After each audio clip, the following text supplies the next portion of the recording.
Good morning, everybody. Today we launch Operation Restoring Justice. And as far as the people of this country is concerned, frankly, these measures can't come soon enough. As you know, we've been running over the course of the last 6 weeks our very successful crime campaign. It's seen us rise further in the polls. It's seen great new recruits, Vanessa Frake and Colin Sutton, joining our party. And today is the last instalment of that campaign ahead of our party conference in Birmingham on the 5th and 6th of September. Today we're going to talk about illegal immigration, in particular the boat crossings, but there's more, of course, to the story than that, and perhaps it's appropriate that we're here this morning after yesterday, the scenes in Dover that took place as 650 people arrived. 650 people yesterday arrived into Dover, and last I heard this morning, there are many more boats on the way today. That will take us up to about 52,000 people since this Prime Minister and this government came into power. The mood in the country around this issue is a mix between total despair and rising anger. And I would say this, that without action, without somehow the contract between the government and the people being renewed, without some trust coming back, then I fear deeply that that anger will grow. In fact, I think there is now, as a result of this, a genuine threat to public order, and that is the very last thing that we want. And I've been saying, of course, for a long time, that it's a growing threat to our national security.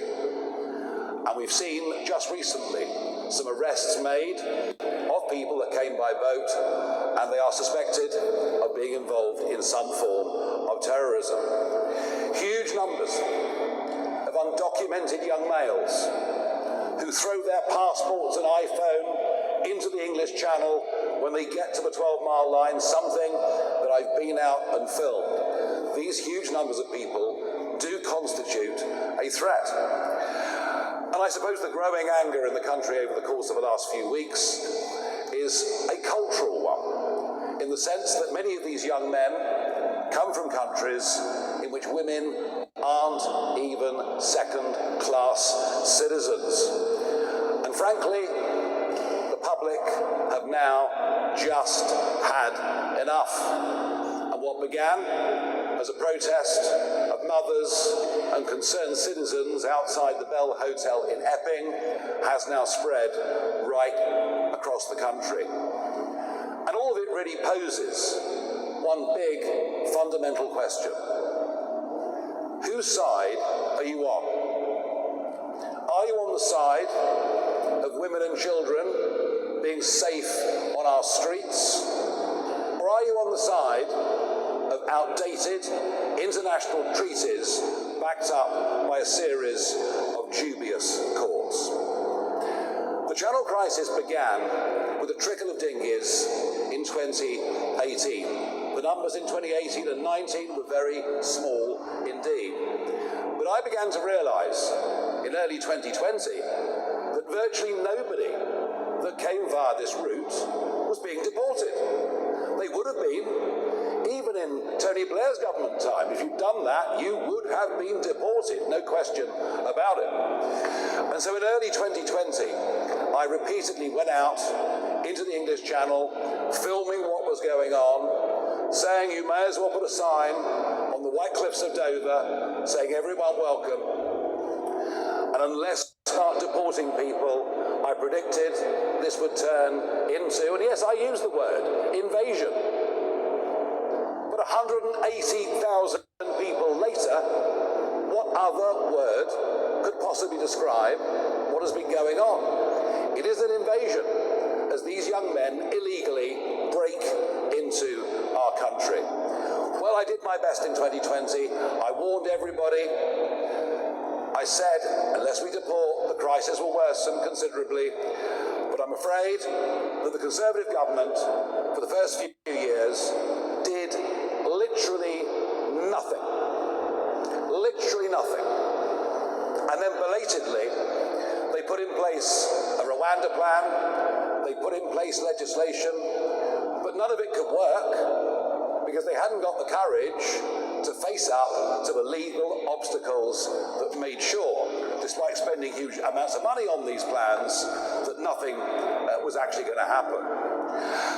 Rishi's Stop the Boats was a total failure, and frankly, anything that party or people who were ministers at the time in that government have to say, we've got to take with a very, very large pinch of salt. And then, of course, we had Keir Starmer, the lawyer, the man whose second speech as Prime Minister in the House of Commons was where he outlined his love for the European Court of Human Rights, a party, many of whom have done very well out of the human rights industry. Smash the gangs was never, ever going to work.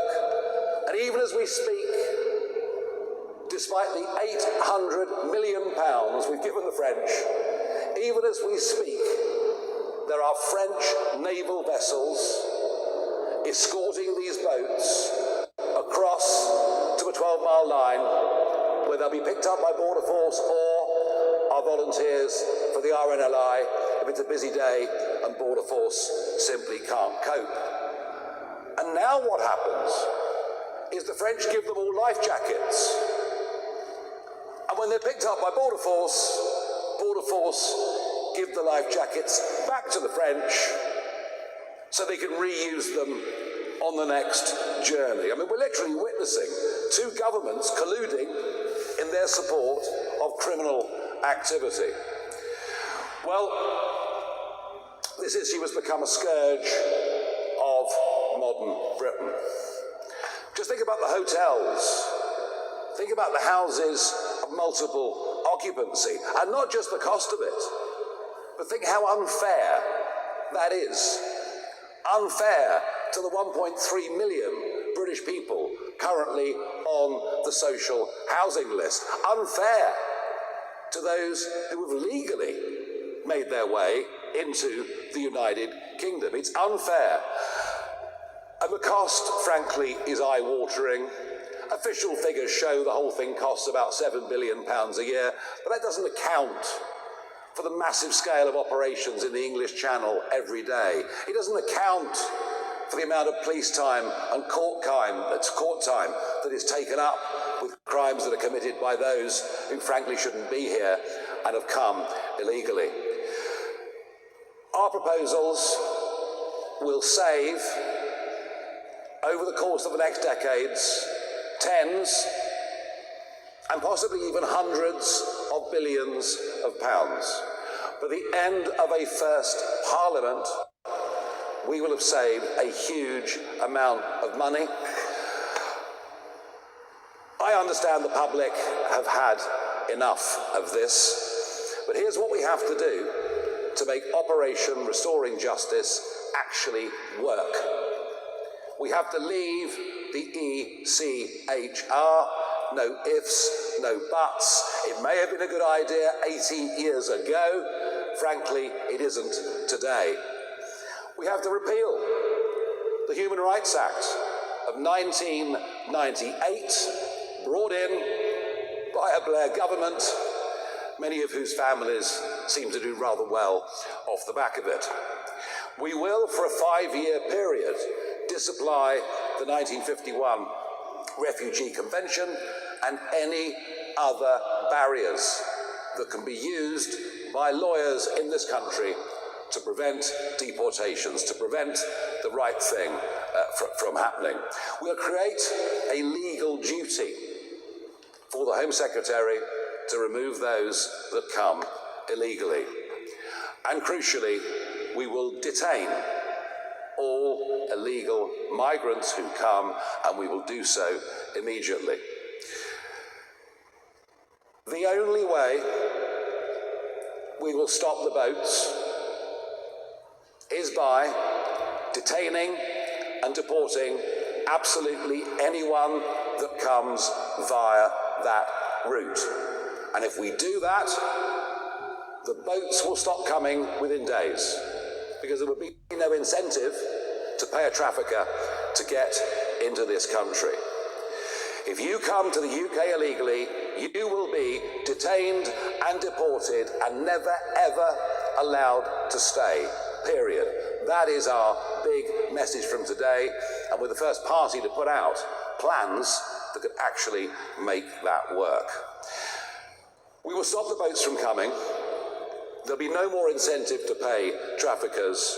Public trust will be restored, and we genuinely are the only party that can be trusted on this. I am the only party leader that has been clear and consistent on this issue over the course of the last 5 years. And I have a feeling that what we're doing today with Operation Restoring Justice is going to be very popular in the wider country indeed. Now, to go through some of the operational phases we're going to need to go through, and the structures we're going to need to set